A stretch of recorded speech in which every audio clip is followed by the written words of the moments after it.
Business करत असाल तर एक गोष्ट विसरू नका, कन्सिस्टन्सी. तर हॅलो गाईज, वेलकम टू हुईज kitchen blog 30 days challenge blog 4 मध्ये. बिझनेसमध्ये कन्सिस्टन्सी खूप महत्त्वाची असते.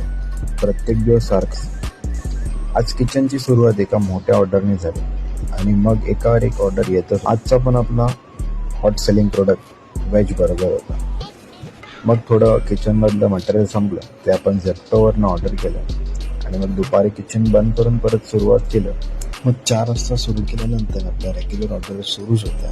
French fries, burger, cold coffee, pizza आणि शेवटला एक ऑर्डर आली 4 VIP वेफर पाव. आपल्याकडे स्टॉक बर्गर बन्स हा संपलेला, तरी पण कस्टमरने सांगितलं, दादा तुझ्याकडे जे पाव आहेत त्याच्यामध्ये आम्हाला बनवून दे, पण आम्हाला खायचं आहे. कस्टमर्सकडनं एवढे छान रिव्ह्यू ऐकल्यानंतर समजतं की लगेच सगळं परफेक्ट होत नाही, पण रोज केलेले छोटे प्रयत्न हे कधी मोठे होऊन जातात आपल्याला समजत नाही.